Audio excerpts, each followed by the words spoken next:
ஒரு இறை விசுவாசியை விசாரிக்கும் போது எந்த அளவுக்கு அல்லாஹ் கண்ணியம் கொடுக்கிறான் தெரியுமா? அல்லாஹ்வும் அந்த அடியானும் பேசுகிற அந்த பேச்சு யாருக்குமே தெரியாதாம், யாருக்குமே தெரியாதாம். அல்லாஹ் என்ன செய்வான் என்று ரசூலுல்லாஹி ஸல்லல்லாஹு அலைஹி வஸல்லம் அவர்கள் சொல்கிறார், கேளுங்கள், அதிர்ந்து போவீர்கள். அப்படிப்பட்ட ரஹ்மான் நம்முடைய ரஹ்மான், அப்படிப்பட்ட ரப் நம்முடைய ரப். அவனுக்கு 1% கூட நீங்கள் துரோகம் இழைக்கவே கூடாது.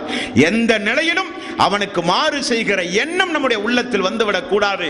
நம்முடைய கண்ணியத்தை காப்பாற்றுகிறவன் அந்த ரப். மறுமை நாளில் அல்லாஹு தஆலா ஒரு இறை விசுவாசியை தனக்கு அருகிலே அல்லாஹ் அழைப்பான். தன்னுடைய திரையை அப்படியே போடுவான். ஒரு கதவை பூட்டி 2 பேர் உள்ளே பேசினால் எப்படி ஒன்றும் தெரியாதோ அதே போல ஒரு திரையை அல்லாஹ் போட்டு விடுவான். உள்ளே என்ன நடந்ததுன்னு யாருக்குமே தெரியாது. அந்த திரைக்குள் போன உடனே அந்த இறை விசுவாசி நடுநடுங்க ஆரம்பிப்பார். சுபஹானல்லாஹ். நபிகள் நாயகம் ஸல்லல்லாஹு அலைஹி வஸல்லம் அவர்கள் சொன்னார்கள், 4 பேர் மத்தியில் வைத்து ஒரு விஷயத்தை பேசுவதற்கும் தனியாக உள்ளே வா என்று கூப்பிடுவதற்கும் எவ்வளவு பெரிய வித்தியாசம்.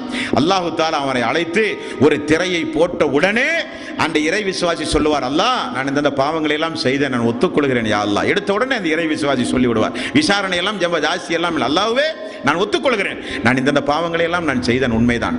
அல்லாஹ் திரும்ப சொல்லுவான், அது எனக்கும் தெரியும், ஆனால் உலகத்தில் எப்படி உன்னை பாதுகாத்தேனோ அதே போல இப்பொழுதும் நான் பாதுகாத்து விடுவேன், உன்னுடைய தவறெல்லாம் வெளியே தராது, நீ போ என்று அல்லாஹ் சொல்லுவான். வெளியே தெரியாது, நீ போ என்பான். அப்ப அந்த இறை விசுவாசி சொல்லுவானாம், யா அல்லாஹ் இந்த பாவம் எல்லாம் செய்தேனே, எல்லாம் நான் மன்னித்து விட்டேன், நீ போய் சேர் என்பான் அல்லாஹ் தஆலா. இறை விசுவாசிக்கு பெரிய ஒரு சந்தோஷம்.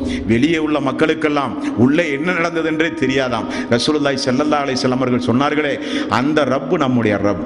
நாம் எந்த கவலையும் அடைய வேண்டாம், எந்த பதட்டமும் அடைய வேண்டாம். மறுமை, நரகம், விசாரணை என்று தொடர்ந்து வருகிற அந்த கடுமையான அந்த நீதிமன்றத்தை குறித்து கேள்விப்படும் பொழுது அச்சம் உள்ளத்திலே இருக்கலாமே தவிர அவநம்பிக்கை நமக்கு வேண்டாம். அல்லாஹ் நிச்சயம் நம்மை கைவிட மாட்டான் என்பதை மட்டும் நீங்கள் தெரிந்து கொண்டு